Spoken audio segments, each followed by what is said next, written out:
Hey, it's Thomas here. Today we're going to assemble an APS stand from Innovative Marine. First thing we're going to do, unbox it and make sure that we've got all the parts. Each size of stand will be a little bit different, but the included instructions will have all of the parts for that particular stand clearly laid out for you, along with a legend that you can follow along with.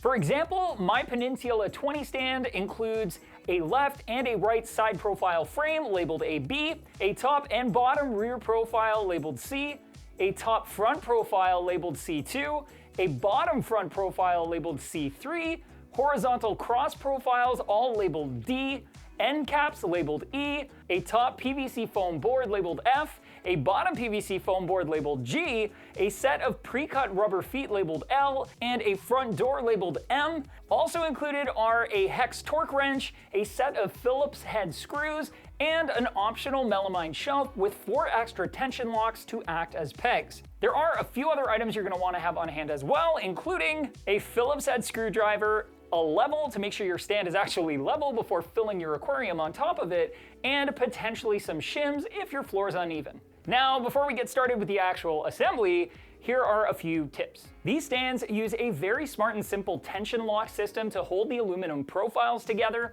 It is very important to make sure that each tension lock is fully set in the locked position, which is indicated by the small dot on the face where you insert the torque wrench.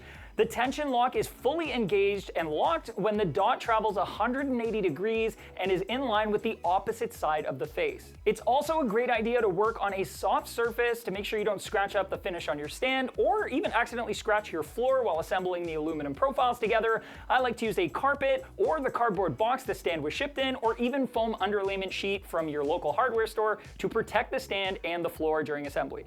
And lastly, just be careful. The edges on these aluminum profiles are very precisely cut, which tends to mean when you're working with metal that they'll be very sharp, which they are a little bit sharp, so just be careful with your hands and where you're placing them or running your hands along them, or grab a pair of work gloves and protect your hands so you don't really have to think about it. First, I'm going to take one of those AB side profiles and lay it down flat with the protruding edges facing upwards and the protected acrylic panel face down, and then place one of those top or bottom rear profiles labeled C on the back corner and turn the tension lock to secure it in place. Then across from it, I do the same with the bottom front profile labeled C3. Next, I'll grab 2 horizontal cross support profiles labeled D and then space them evenly between the bottom, front, and rear profiles that I just installed and lock them in place. Now at the other end, I'm going to follow the exact same process using the remaining top-bottom profile labeled C on the same side as the previous one, but at the opposite end, a single horizontal cross-support profile D in the center and the top front profile C2 at the front, making sure, of course, that they are locked in place. Now I can place the remaining side profile frame with the protected acrylic side face up, matching the B label with the one that's laying flat on the floor, and then engage all 7 of the tension locks to secure it in place. It's a great idea to have somebody help you with this step. An extra set of hands never hurts. With the main portion of the stand assembled, it's now time to install the plastic end caps labeled E on the exposed ends of the side profiles. There are 4 at the bottom and 4 at the top.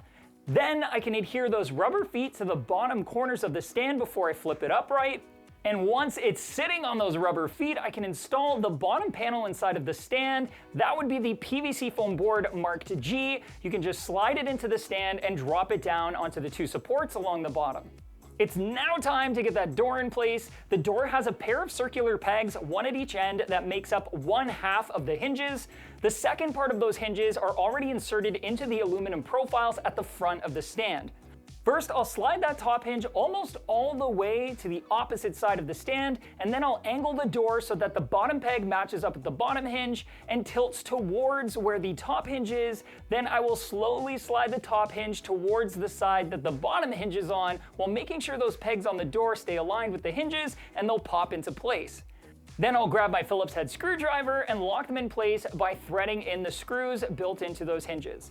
Last but not least, I'll grab that larger PVC foam board, place it on the top of the stand, and using the 4 provided screws, screw it in place on each of the 4 corners. And that's it! Stand is finally assembled, it's ready to go.